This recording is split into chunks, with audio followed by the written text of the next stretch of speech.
आप सभी को नमस्कार। आज मैं एक बड़ी ही सूक्ष्म जानकारी आपको दूंगा अस और इक के बारे में। अस माने होता है कम, इक माने होता है ज़्यादा। ऑक्सीडेशन नंबर जो होता है, ऑक्सीडेशन नंबर में आप अस और इक के बारे में कैसे हम कंफर्म करें, कहाँ पर अस लगाएगा, कहाँ पर इक लगाएगा। अगर आप सपोज दैट आपसे कोई कहता है फेरिक एसिड का सूत्र बताओ या फेरस एसिड का सूत्र बताओ, तो हम कैसे समझेंगे। तो इसको समझने के लिए हम आज कई उदाहरणों से आपको, जैसे आयरन का, कापर का, स्टेनस का, उसके बाद मरकरी का, ये कुछ उदाहरण लेकर हम इस चीज़ को, पॉइंट को एकदम से क्लियर कर देंगे कि आपको लिखते समय और पढ़ते समय कोई परेशानी ना हो। आप अपने दिमाग में ये बैठा लें, अस, ओ यू एस। अस का मतलब कम होता है।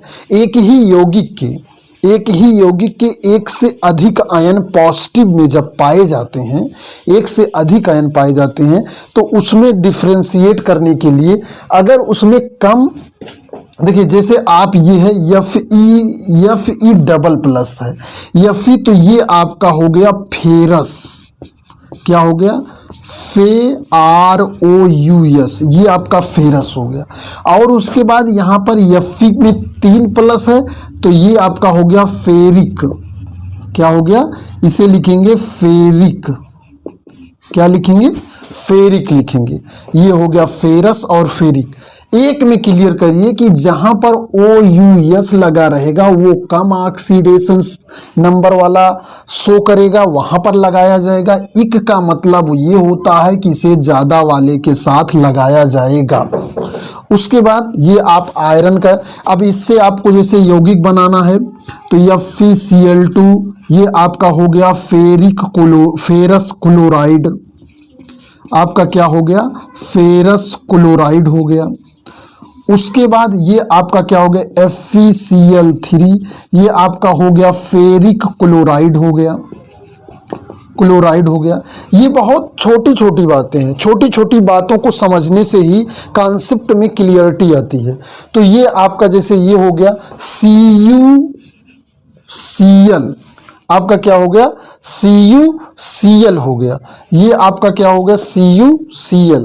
तो कॉपर में आपका CuCl ये अस के रूप में हो जाएगा, और यहाँ पर CuCl2, ठीक है, ये इक के रूप में हो जाएगा। तो ये क्यूप्रस क्लोराइड कहेंगे इसको, क्यूप्रस क्लोराइड। इन सब नामों को जानते रहिए भाई, नाम का बड़ा महत्व। क्यूप्रस क्लोराइड, यहां पर अस लगा है, क्यूप्रस, ये OU, ये आपका हो गया क्यूप्रिक क्लोराइड। अगर इसका अंग्रेजी में नाम लिखेंगे तो ज़्यादा सही आपको दिखेगा, क्यूप्रिक क्लोराइड।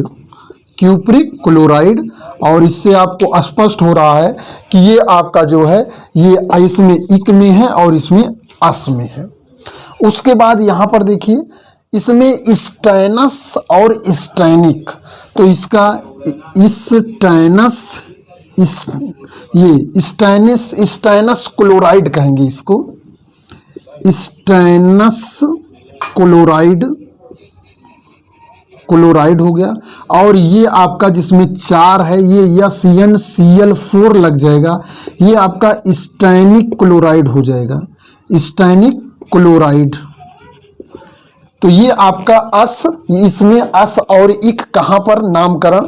अब ऐसे समझिए भैया, जैसे अभी हम ही सब लोग हैं, हम लोगों के नाम के पीछे जात लगती है, फला, जैसे हमारा गुलाब चंद मौर्य नाम है तो हमारे पीछे मौर्य लगा हुआ, किसी के पीछे यादव लगा हुआ है, किसी के पीछे कुछ लगा हुआ है। तो ये सब क्या है? एक सिस्टम है, एक सिस्टम बना चला रहा, हम उसको परिवर्तित भी नहीं कर सकते। ठीक है, एक सिस्टम है, जिसे तत्वों को भी अपने याद करने के लिए सिस्टम बना हुआ है, जैसे हम लोगों के समाज में सिस्टम बना हुआ है, उसी तरह सिस्टम है। सिस्टम को याद करना आपको जरूरी, ये किताब में इस तरह आपको कहीं नहीं मिलेगा कि ये इस तरह, इसलिए कुछ यूनिक चीज़ें होती हैं, उसे आपको जैसे बताया जा रहा है, जहाँ बताया जा रहा है याद करते हैं। अब जैसे इसे HgCl, मर्क्यूरस क्लोराइड,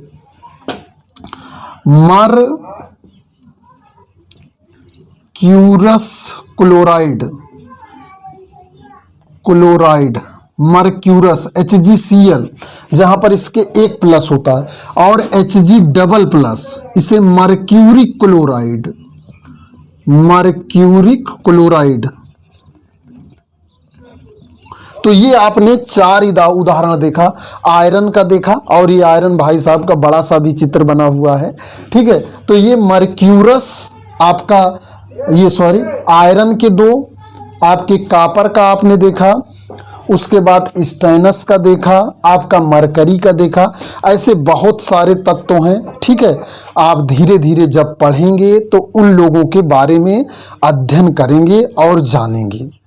तो इस चीज को आप कॉपी में नोट करके कंठस्थ कर लें कि मर्क्यूरस और मर्क्यूरिक, इसमें किसी तरह की कंफ्यूजन नहीं होनी चाहिए, ताकि आपको पढ़ने में आसानी होती रहे। एग्जाम्पल्स को एक एक करके आप एक जगह नोट कर लें, और साथ में जब और कहीं पढ़ें तो और अन्य एग्जाम्पल मिलते हैं, उनको भी साथ में नोट कर लें।